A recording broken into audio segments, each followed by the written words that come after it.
उधर कीव में रूसी सेना को रोकने के लिए यूक्रेन के सैनिकों ने सुरक्षा के पुख्ता इंतजाम कर दिए। जंग की शुरुआत से ही रूस कीव पर कब्जे की फिराक में है, जिसे बचाने के लिए यूक्रेन के सैनिकों ने कीव की घेराबंदी कर दी। सभी सड़कों पर रेत की बोरियां रख दी गईं, ताकि रूसी सेना का कोई भी टैंक या बख्तरबंद गाड़ी उसे पार न कर सके। इसके अलावा सड़कों को जाम करने के लिए सीमेंट के बड़े बड़े स्लैब का भी इस्तेमाल किया गया। वहीं रूसी सेना की राह में लोहे के कांटे भी बिछा दिए गए।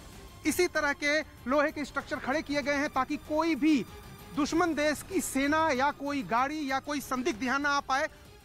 इसके साथ ही सेना के जवानों को चप्पे चप्पे पर तैनात कर दिया गया, जो सभी गाड़ियों की तलाशी लेने में जुटे रहे। राजधानी कीव की सभी बड़ी इमारतों की भी सुरक्षा बढ़ा दी गई।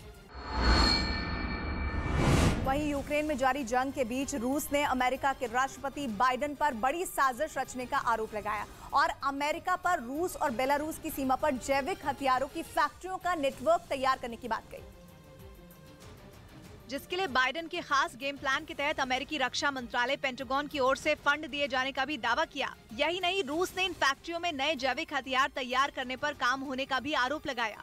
रूस की ओर से इन आरोपों के समर्थन में अहम सबूत मिलने का भी हवाला दिया गया। रूस ने यह आरोप अब सीधे लगा दिया है, जिससे पूरी दुनिया में खलबली मच गई है।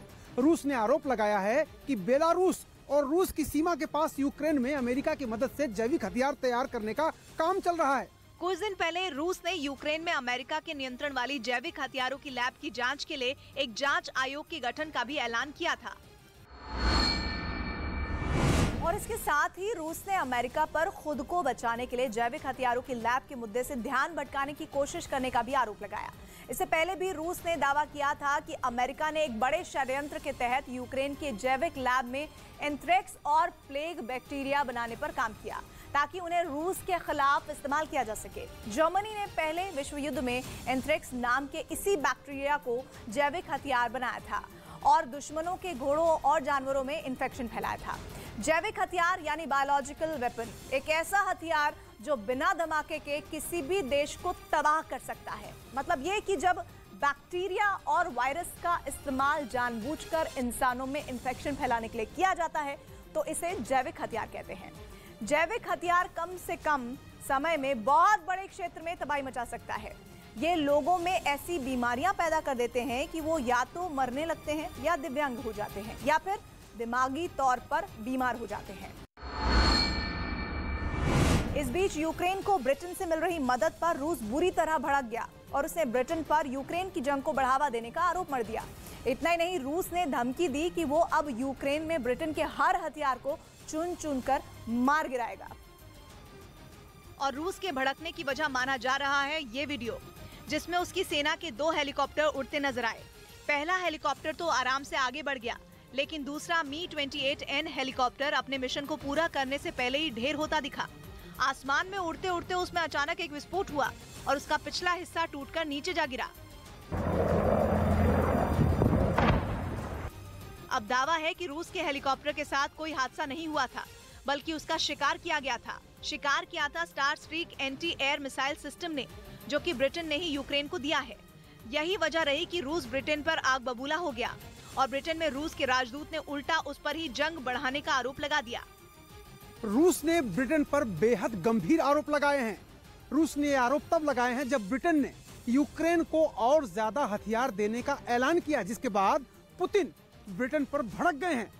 पुतिन ने आरोप लगाया है कि ब्रिटेन आग में घी डालने का काम कर रहा है। ब्रिटेन इस जंग में पहले दिन से ही यूक्रेन के साथ खड़ा है। यूक्रेन को अपना सबसे एडवांस्ड पोर्टेबल मिसाइल सिस्टम स्टारस्ट्रीक देने के साथ वो उसे एंटी टैंक हथियार और दूसरी चीजों की मदद भी दे चुका है।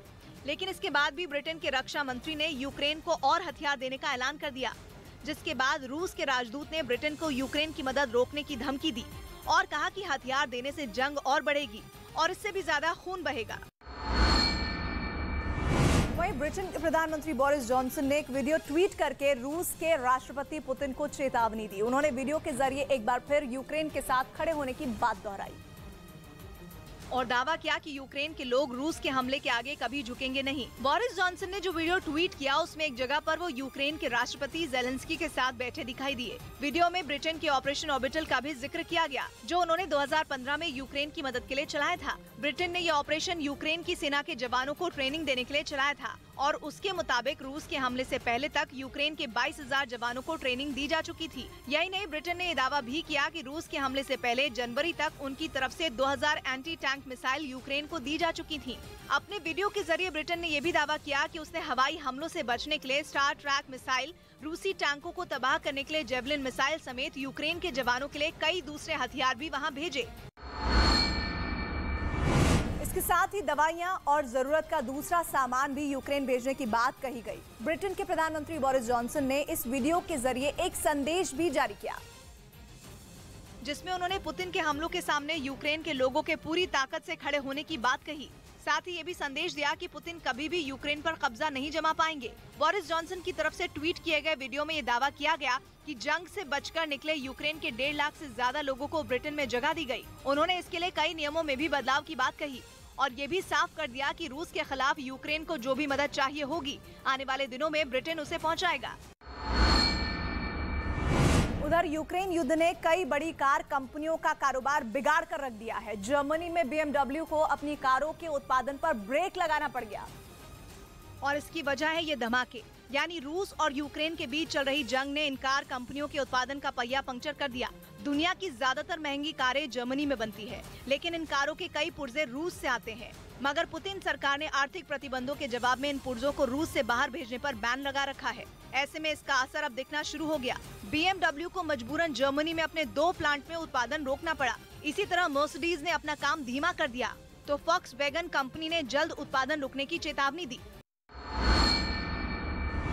और साथ ही इन कंपनियों ने गाड़ियों के पुर्जों की तलाश तेज कर दी। असल में पिछले दिनों रूस ने गाड़ियों के निर्यात पर पाबंदी लगा दी।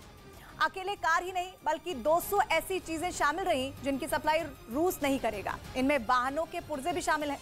ऐसे में कार में लगने वाले ये पुर्जे रूस से बाहर नहीं जा पा रहे हैं। रूस के इस फैसले का सबसे बड़ा असर ऑटो सेक्टर पर